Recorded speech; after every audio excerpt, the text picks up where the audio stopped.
Hello, karibu sana kwenye simulizi hii. Mwenye hisia za karibu, andae tishu kabisa au kitambaa. Hii ni aina ya tukio ambalo mara nyingi haliwezi kutokea sana katika jamii nyingi, yani ni nadra kutokea kwa tukio hili. Ni tukio la kutisha kwa sababu limeweza kumtokea mtu halisi katika maisha ya kawaida. Kisa hiki kinatokana na tukio la kweli. Kaa ujifunze. Hadithi inaanza na msichana mmoja chuoni huko. Huyu dada anaitwa Anisa, lakini imezoeleka kuitwa Nisa. Huyu binti alikasirika sana kwa sababu kuna eneo la gari ambalo yeye alikuwa anaenda kulivizia ili apaki gari lake pale, lakini kuna mwanaume mwingine ambaye alikuwa ni mgeni eneo hili na yeye akawa anahitaji kwenda kupaki hapo. Hili jambo lilikuwa limemkwaza sana binti. Binti baada ya kulalamika, mwanaume huyo akawa amemwambia kwamba, lakini mbona hilo egesho ambalo unalihitaji wewe kwenda kuweka gari lako ni maalum kwa ajili ya mhadhiri wa chuo ambaye anaitwa Junaidi, na wewe ni mwanafunzi tu, mbona unalalamika? Sasa hili jambo likamfanya Nisa kujisikia aibu sana na hatia ndani ya moyo wake. Hata hivyo, huyu mwanaume bado alikuwa amemwachia binti, nenda kapaki hapo, mimi nitatafuta eneo jingine la kuegesha gari langu. Sasa binti hakuwa amemfahamu vizuri huyu jamaa. Baadaye wakiwa darasani, binti anakuja kushtuka,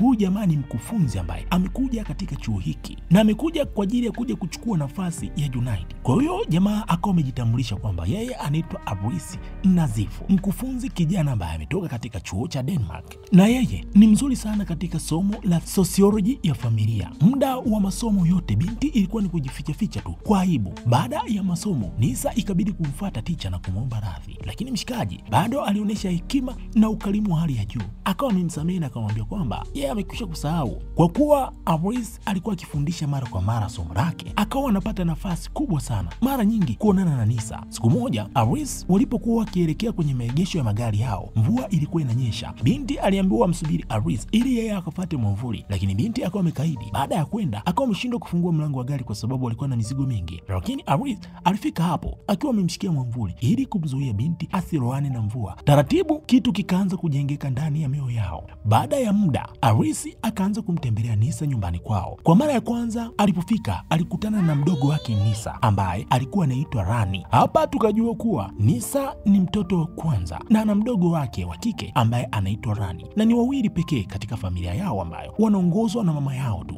Nisa ana kipaji kikubwa cha kutengeneza keki, kipaji ambacho amekirisi kutoka kwa mama yake ambaye yeye hapo awali alikuwa na biashara ya huduma ya maandalizi pamoja na usambazaji wa vyakula pamoja na vinywaji kwenye shughuli, lakini baada ya kifo cha mume wake alilazimika kuifunga biashara hiyo baada ya Rani kupoteza baba akiwa na umri wa miaka 5 tu. Hii ilimfanya Rani kuwa ni msichana ambaye anahitaji sana malezi ya mtu mzima. Baada ya ziara ya kwanza, uhusiano wao Abrisi na Anisa ukazidi kuwa taratibu. Walizoeana, kutembeleana na kujuliana hali za familia zao mpaka Abrisi akamchumbia binti Nisa na kumuoa.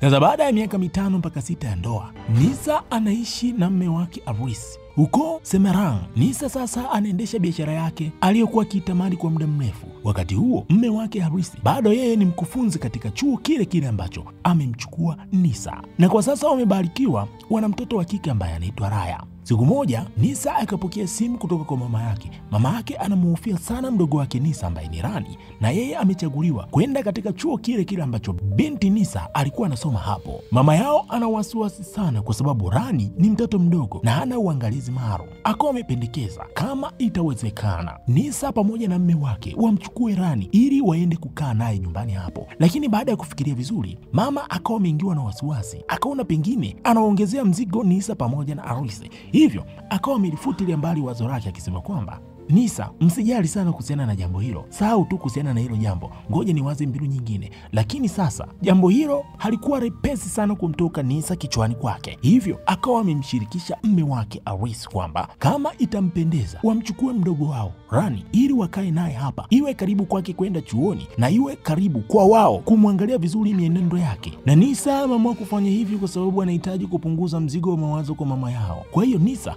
akaomba ruhusa kwa mume wake Rani aruhusiwe kuishi hapo nyumbani. Basi kwa kuwa mwanaume alikuwa amekubali jambo hilo, Rani sio mtu wa mbali, ni dada wake Nisa. Aris alijisemea hivyo kwa moyo wa upendo kabisa. Baada ya kupata ruhusa ya Aris, Nisa pamoja na Aris wakaenda kumchukua Rani kwao. Kabla ya kuruhusu hao watu waondoke hapa, mama akampa usia Rani, akimsii sana usifanye mambo ya ajabu huko, na akamuonya dada mtu, akamwambia kwamba muangalie mdogo wako, bado ana mambo ya kitoto. Basi wakamwaga mama yao na kuondoka. Baada ya safari ya lisali moja wakafika nyumbani. Rani ameandaliwa chumba chake kizuri kabisa chenye kitanda kizuri na hata bafu lake mwenyewe binafsi. Binti akafurahi sana baada ya kufika katika nyumba hii. Siku yake ya kwanza kwenda chuoni ilipowadia, kwa sababu Rani anasoma katika chuo kile kile ambacho Aris shemeji yake anafundishia hapo, Nisa akamruhusu Rani aenende pamoja na mume wake chuoni kwao, waende kwa pamoja. Lakini kabla hajaondoka hapo, Nisa akawa amemvalisha Rani gelang tasbihi mkononi ili amkumbuke na kumtaja Mwenyezi Mungu pale anapopata maumivu ya moyo, ili kupata utulivu wa moyo na kuendelea na kazi zake. Binti akaambatana na shemeji yake kwa aibu.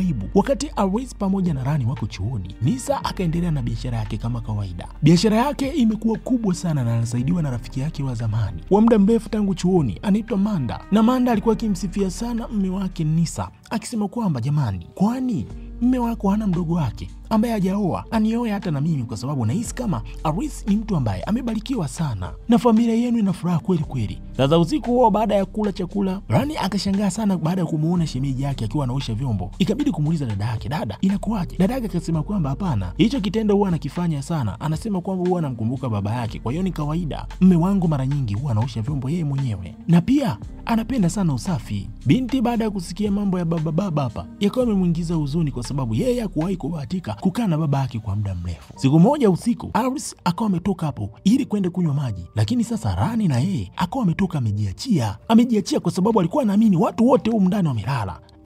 Aris maji akampalia. Binti kabidi kurudi ndani upesi kwenda kujifungia huko, anajionea aibu kwa kile alichokiona. Aris baada ya kurudi ndani, mke wake anamuuliza, imekuwaje t-shirt yako, mbona umejimwagia maji? Aris kabidi kumsimulia tukio zima kwamba nimekutana na Rani akiwa amejiachia na hajajitanda. Nisa akawa amemuomba radhi akisema kwamba kesho nitazungumza naye. Siku iliyofuata, Nisa akiwa na Rani akawa amemshauri kwa upole akimwambia kwamba jitahidi kuvaa mavazi yenye heshima unapokuwa nyumbani, tena unapotoka katika chumba chako hakikisha umejitanda, usiache sehemu za mwili wako zikawa wazi. Binti akaomba radhi sana, akaomba asamehewe kwa sababu haikuwa dhamira yake. Sasa katika kichuo, moja kati ya sifa ambayo inamwandama sana mume wake Nisa, yani Aris, alikuwa anapendwa sana na wanafunzi wa kike. Hivyo anafahamika kweli kila kona hiki chuo anafahamika. Na binti Rani alikuwa akijitahidi kweli darasani kwa nafasi yake. Wakati wa mapumziko wakiwa kantini, kuna jamaa mmoja ambaye alikuwa anaitwa Yani. Huyu jamaa yeye ni mpwa wa mkuu wa chuo hiki. Jamaa akawa anahisi kwamba ana nguvu na mamlaka kwa mtu yoyote kwenye hiki chuo. Kwa hiyo baada ya kufika hapa akawa anaonyesha dharau na anamtongoza binti kwa dharau. Rani ikabidi kumujia juu, niache, unataka ujikute TikTok si ndio? Ujikute umetrendi huko si ndio? Haya, gusa. Yani akaona kama kavuliwa nguo, akaona kila mtu hapa anamrekodi.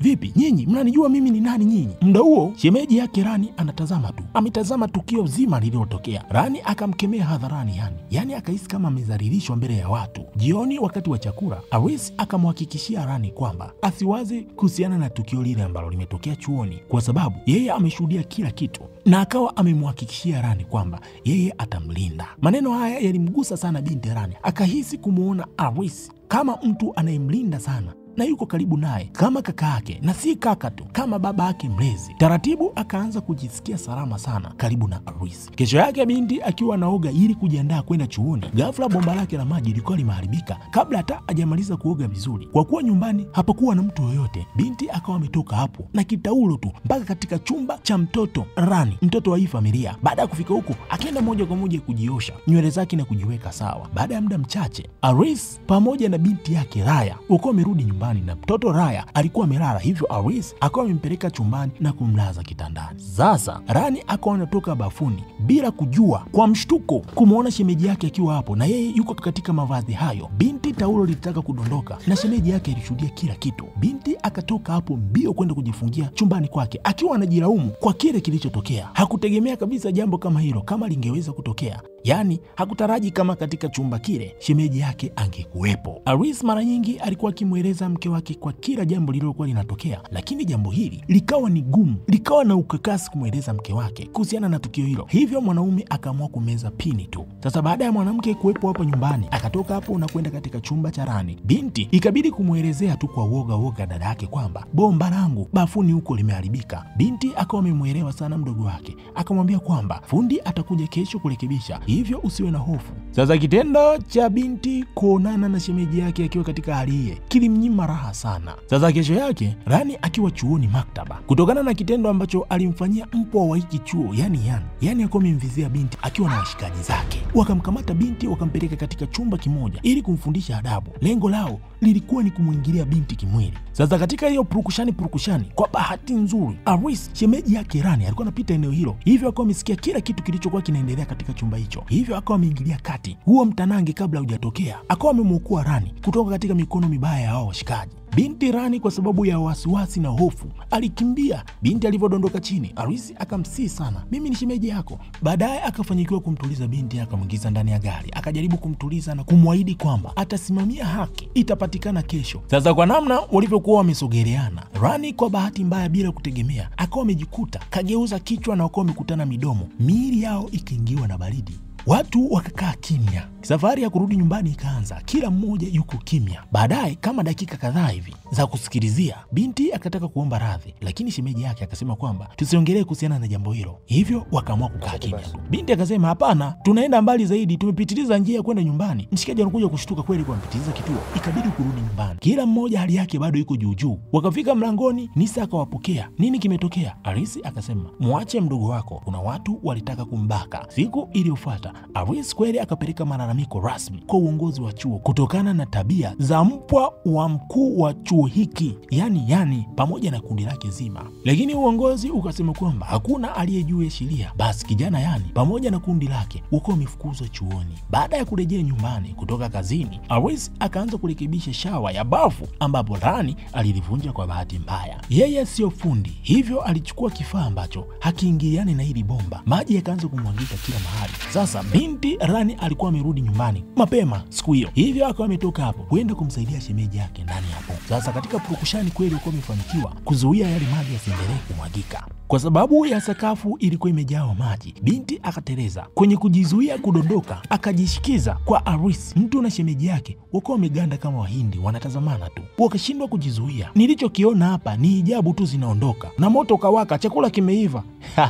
Tuna shemeji yake wameshiriki kilimo mdondoko huko. Usiku huo kwenye chakula, Rani anaona aibu kwa sababu ni mara ya kwanza wanashindwa hata kutazamana vizuri na shemeji yake. Sasa huyu ndo anamuita Shemdarin, Waswahili ndivyo wanavyomuita. Wakawa wakikutana wanaongea kwa kukwepana nyuso zao. Sasa unajua shetani kuna muda anawatengenezea mazingira nyinyi wote wawili bila nyinyi kujua. Siku hiyo wametoka chuoni wanakwenda nyumbani, lakini kumbe shemeji yake Rani yani Aris alikuwa amepanga kumpeleka Rani hotelini. Rani anakuja kushtuka, shemeji, kwani tunaelekea wapi? Tunaenda nyumbani. Mshikaji akawa ameshindwa kumwambia kwamba anahitaji tena kilimo mdondoko.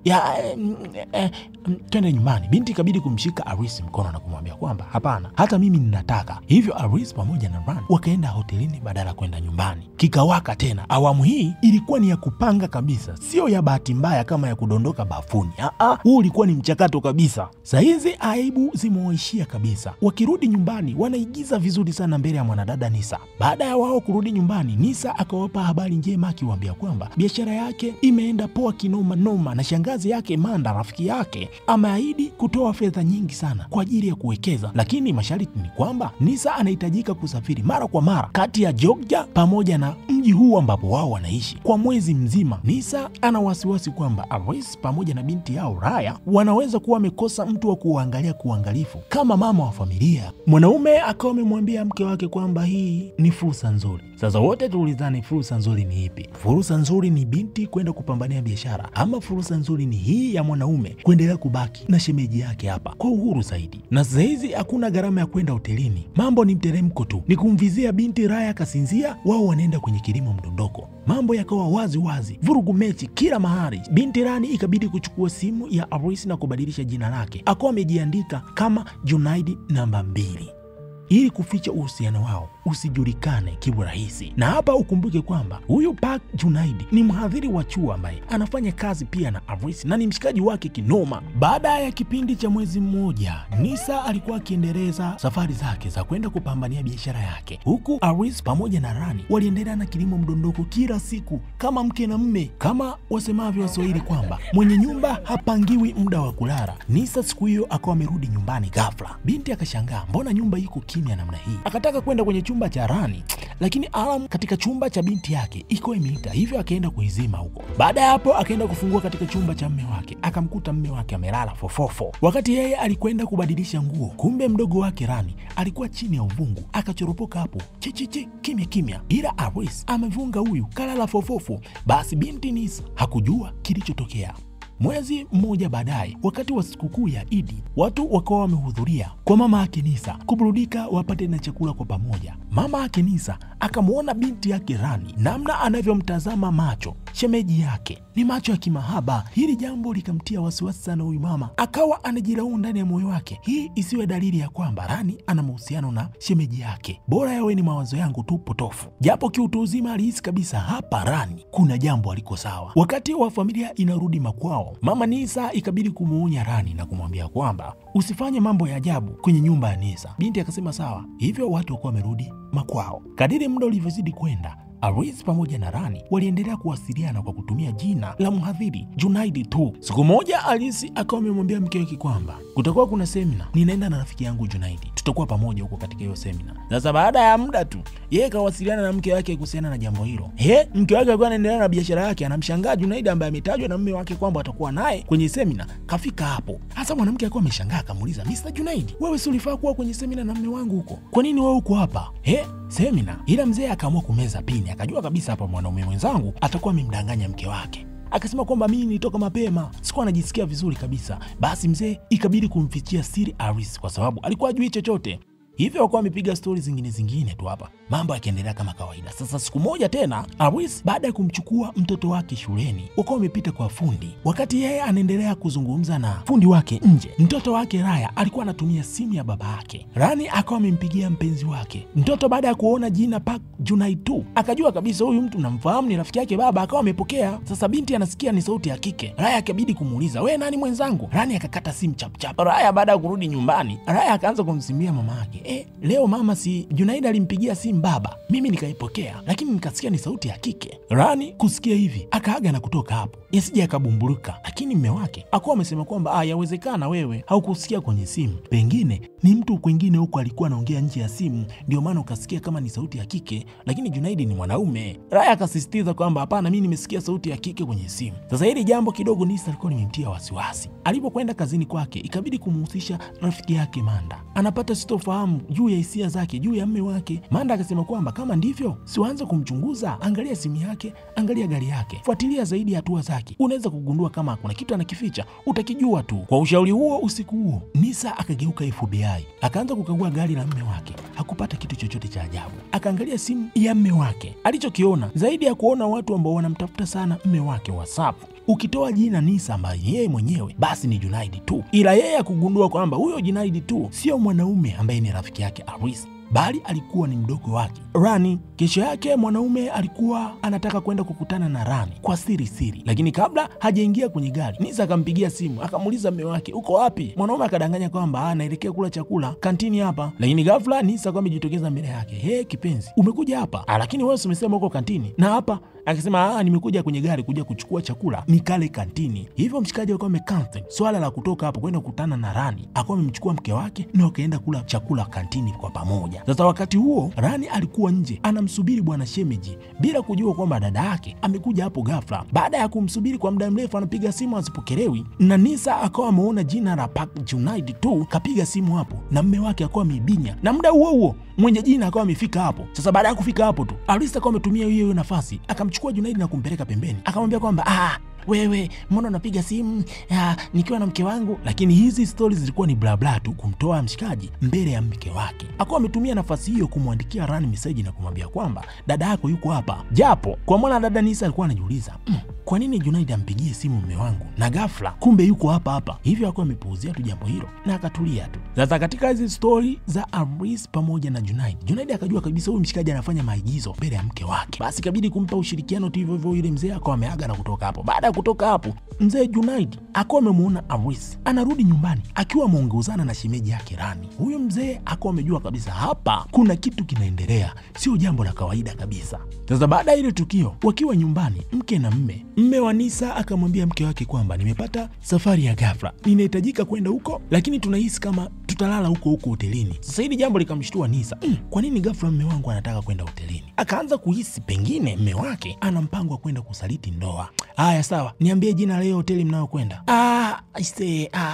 Nimesahau lakini nitakutumia kwenye message. Mke akasema sawa. Mnaenda na nani? Tunaenda na Park Junaid. Basi sawa, haina shida. Sasa baada ya kupata maelezo yote, mwanamke akafunga safari na kwenda kwenye hiyo hoteli ambayo ametumiwa jina na mme wake. Kwa nini? Kafika hapo kwenda kuchunguza. Kufika mapokezi kuulizia jina la mme wake, jina la mme wake alipo. Alivyoulizia jina la Junaid Park, ghafla Aris pamoja na Junaid wakawa wamefika hapa.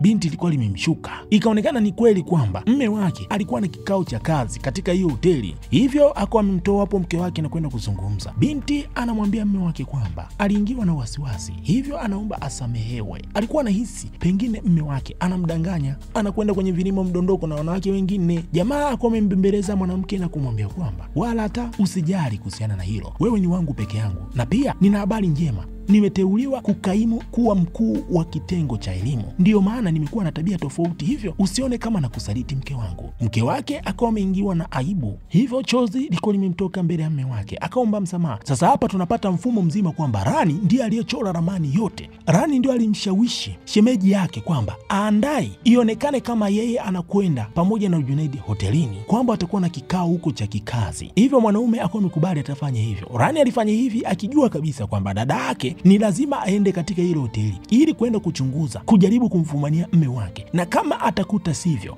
basi imani juu ya mme wake itaongezeka. Sasa upande wa Junaid Park ambaye jina lake lilikuwa linatumika mara nyingi, alikuwa apendi sana kabisa jina lake liendelee kuwa kisingizio kwenye haya mahusiano. Kachoshwa na haya mambo. Siku moja mzee akamwambia kwamba leo nataka nikupe maongezi ya kiume kama baba anaongea na kijana wake. Aris akakaa kusikiliza ushauri. Mzee akazungumza maneno mengi sana, akisema kwamba kwa mtu aliyekaa katika ndoa takatifu, uongo daima hautembei njiani ukiwa peke yake. Uongo una marafiki wengi. Kuna kuferi, kuna malumbano, kuna hasara, kuna mauti. Usimfanye shemeji yako kuwa hawara wako. Kisha mzee akaondoka. Aris alihisi kuwa mdogo, lakini hili jambo halikumfanya kubadilika. Aris aliendelea na mambo yake kama kawaida. Kilimo mdondoko kikao kinapigwa kama kawaida, na mapenzi yao yalizidi kupamba moto. Siku moja Nisa akiwa na furaha kwamba ndoa yake iko katika mikono salama, Nisa hakupata nafasi ya kumchukua mtoto wake shuleni Raya. Hivyo akawa amempigia simu mme wake. Mme wake ashiki simu. Binti ikabidi kumpigia mdogo wake Rani. Mdogo wake akawa amepokea simu, akamuuliza uko na mme wangu hapo? Mdogo wake akasema hapana, mimi niko chuoni. Akamwambia sawa, kama utakutana naye mwambie mimi ninamtafuta, anitafute mara moja. Nisa akakata simu. Kumbe Rani yuko na shemeji yake wako hotelini. Akawa amemwambia kwamba mke wako anataka umpigie. Basi mwanaume akawa ametoka hapo na kumpigia kweli mke wake. Mke wake anamwambia kwamba samahani kipenzi changu, nimeferi kwenda kumchukua mtoto shuleni, ningeomba wewe uende ukamchukue. Mwanaume siku hiyo akasingizia kwamba ratiba zake zimeingiliana, ana masomo anatakiwa kuwafundisha wanafunzi. Nisa baada ya kusikia hivyo akamwambia basi sawa, kama ndivyo nitamwomba rafiki yangu Manda aende kumfuata mtoto wangu, then ampeleke nyumbani, wewe utakwenda kumpokea. Mwanaume akasema sawa, nakupenda mke wangu, nakupenda mume wangu pia. Sasa hili neno nakupenda liko limemkwaza sana Rani.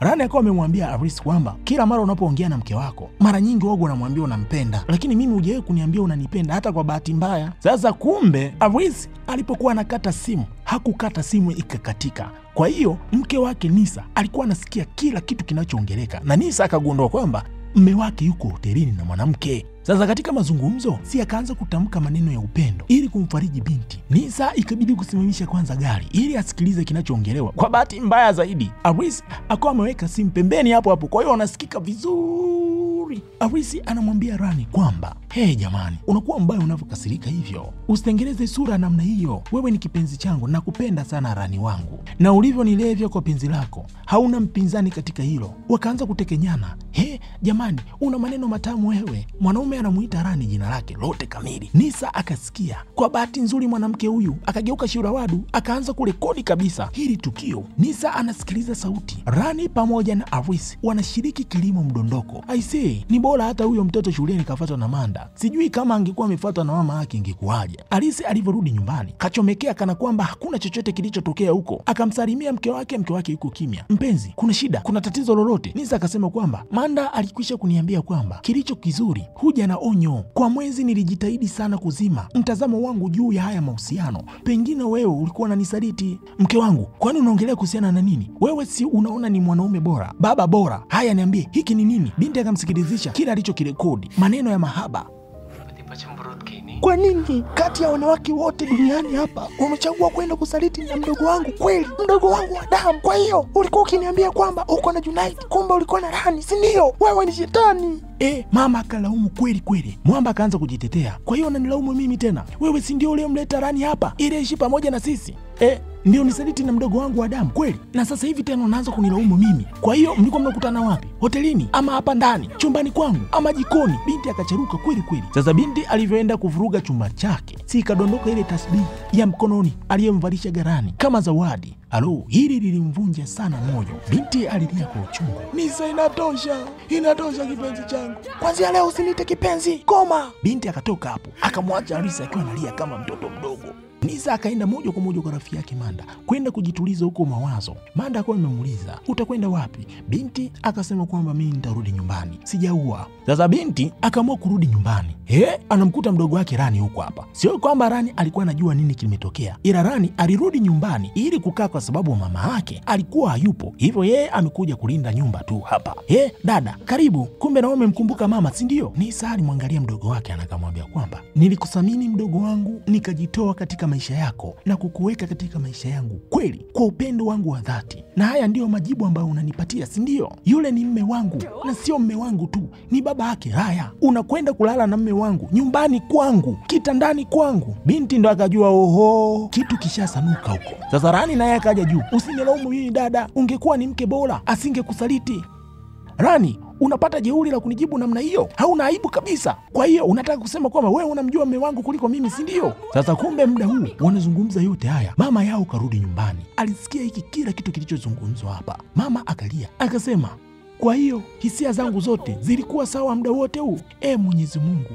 Mama akaanza kulia akijilaumu kwamba yeye ndiyo kosa lake, kwa sababu yeye ndiyo aliyopendekeza Rani aende kuishi na Nisa. Akamfuata Rani akilia akisema kwamba, Rani, yule ni dada yako, yule ni ndugu wako wa damu, kwa nini umtendee hivi? Ninajiona mimi mzazi nimeferi katika malezi. Rani akaamua kupita nayo pointi, akamwambia, kweli umeferi kama mzazi, umeniangusha sana, msinilaumu mimi. Ni kweli kama mzazi umeferi, kwa sababu hamkuwahi kunipa nafasi ya kujisimamia mimi kama mtu mzima. Kila muda mlihitaji mnisimamie kama mtoto mdogo. Kila muda Nisa, kaa na Rani. Kila muda Nisa, mfuate Rani. Kila muda Nisa. Mimi mliniona kama si chochote na siwezi kufanya kitu chochote mbele yenu. Nisa akamzima data kidogo ndugu wake. Usimlaumu mama, hauwezi kabisa kujiona kama umekosea katika hili. Sasa wakaanza kurumbana. Mama yao hali ikawa ni nzito, akashindwa kuhendo hisia za maumivu ndani ya moyo wake. Rani hakukubali kosa. Mama mtu akawa ameanguka chini na kuzimia, hivyo ikabidi kumkimbiza hospitalini. Daktari akisema kwamba baada ya kuanguka na vipimo vimechunguza na kugundua kwamba kuna damu imevujia ndani ya ubongo wake. Ataishi, lakini itamuathiri kwa kiasi kikubwa. Atapoteza kumbukumbu na baadhi ya historia itafutika. Wakati mama ameendelea kulazwa hospitalini,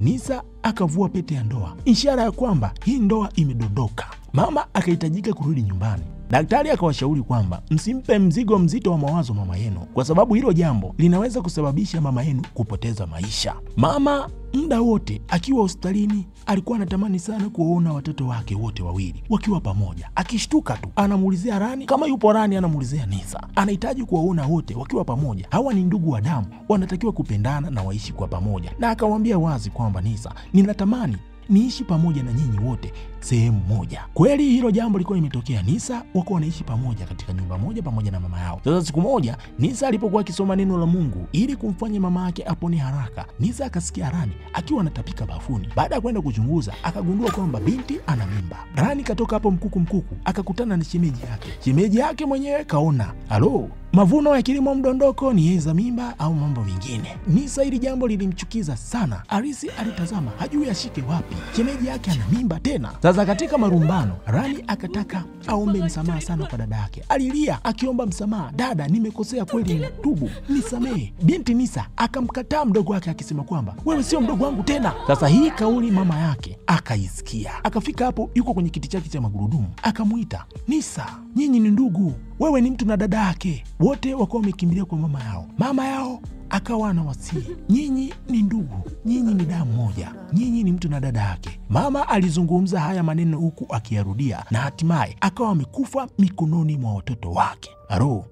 Arisi anashuhudia tunda la matendo yake limezaa nini mbele ya macho yake. Haamini anachokiona. Baada ya maziko ya mama huyo, muda wa kuondoka, mtoto Raya baada ya kumsalimia baba yake, yeye akawa amekataa kuondoka na mama yake, anahitaji kwenda na baba yake. Lakini mama yake anahitaji kuondoka na mtoto wake, hahitaji kabisa kuendelea na hii ndoa. Arisi hakuwa na namna ya kumbembeleza mke wake, bali kumwachia mtoto wake akiwa kwenye maumivu makubwa aende kuendelea na maisha yake. Muda huu haya yanaendelea, Rani yuko pembeni anatazama mtoto wa dada yake anavyopata shida. Baada ya kufichuliwa kwa machafuko haya, bwana mkubwa Arisi akawa amefukuzwa kazi katika chuo, akawa ametolewa katika nafasi yake na kufutiwa kila kitu kwa sababu ya mahusiano yake ya kimapenzi na mwanafunzi. Rani yeye aliendelea na ujauzito wake, akiendelea kuchunguza kupitia ultrasound na kuangalia mtoto, maendeleo yake ni mazuri tu. Binti Nisa alimtanguliza Mwenyezi Mungu. Biashara yake ilienda safi kabisa na akawa amefungua duka jingine na maisha yake yakiendelea kawaida nje ya mume wake. Wakati wa ufunguzi wa duka jipya, Nisa alimkaribisha mdogo wake Rani ili ashiriki pamoja naye, lakini Rani alionekana akiwa kwa mbali tu, ana mzigo wa aibu, anamtazamaje dada yake, hivyo hakuwa ameweza kabisa kusogea karibu na dada yake, akaishia mbali huko.